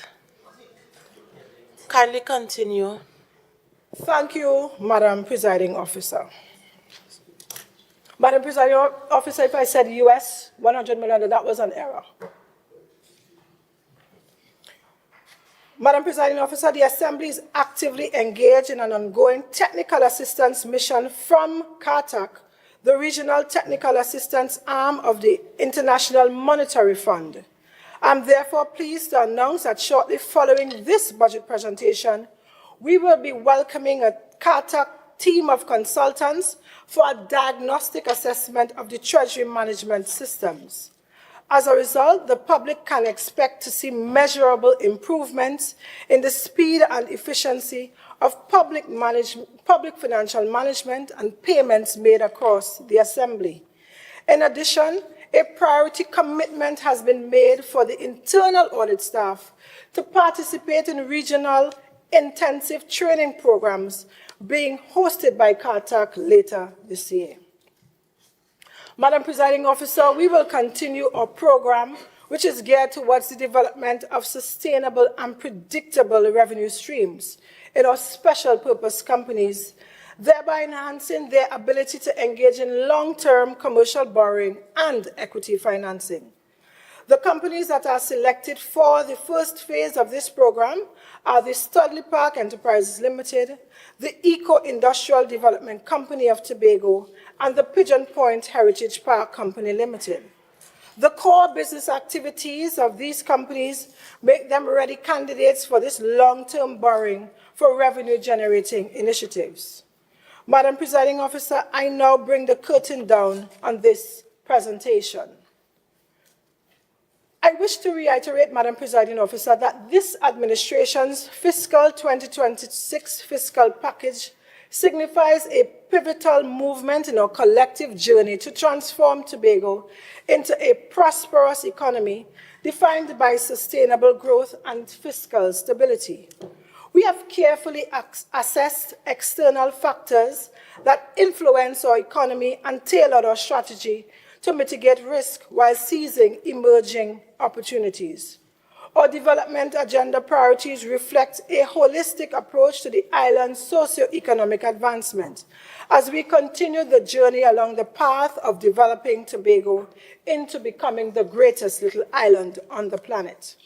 By our targeted investments in tourism, agriculture, digital technologies, infrastructure, human capital development, education and training, and the micro, small, and medium enterprises sectors, we are addressing immediate needs and at the same time stabilizing a solid foundation for long-term resilience and economic diversification. Ultimately, our fundamental objective is to accelerate growth and anchor fiscal stability. Madam Presiding Officer, each sector in its crucial element within a broader tapestry of the island's economy, when strengthened, will collectively enhance our social and economic landscape. Fiscal stability remains central to our governance. The expenditure estimates presented in this document reflect the collective aspiration of the people to see social and economic transformation of our beautiful island and to improve our quality of life. They also present our persistent quest for equity in the allocation of budgetary resources to Tobago. Moreover, Madam Presiding Officer, achieving the milestone of bringing the Tobago House of Assembly's financial statements up to date is not merely a procedural accomplishment. It stands as a testament to this administration's steadfast dedication to good governance, transparency, and public accountability. It also underscores our commitment to ensuring that every dollar will be judiciously spent and strategically allocated to the benefit of Tobagonians. We have made significant advancements in enhancing the quality of life for citizens, ensuring that the benefits based on the economic policies and programs are felt across all segments of society. The gains we made send a powerful message. Progress is attainable when we work diligently and collaboratively towards a shared goal. Madam Presiding Officer, it affirms our promise to Tobagonians that their trust is well placed and we are committed to upholding the principles of integrity and in transparency in all that we do. Let me take this opportunity also to thank the Honorable Chief Secretary for his leadership, his courage, his foresight, and his strength in bringing this administration to this place at this time.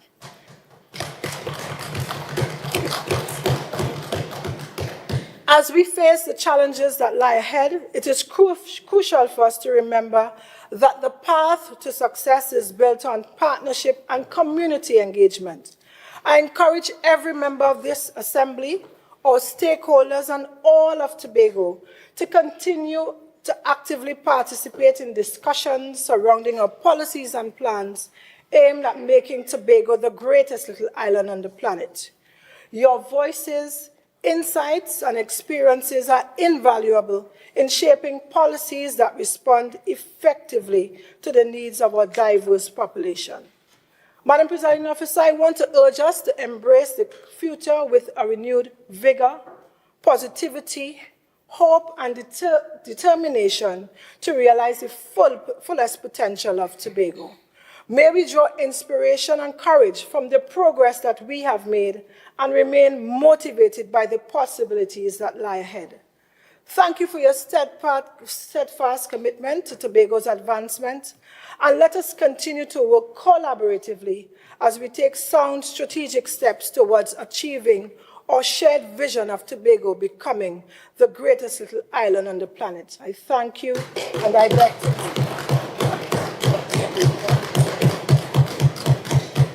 Madam Presiding Officer, be it resolved that this House approves the draft estimate of revenue and expenditure respecting all functions of the Tobago House of Assembly for the financial year October 1st, 2025 to September 30th, 2026, copies of which were laid on the table at the earlier stage of this proceedings. Thank you very much. I beg to move.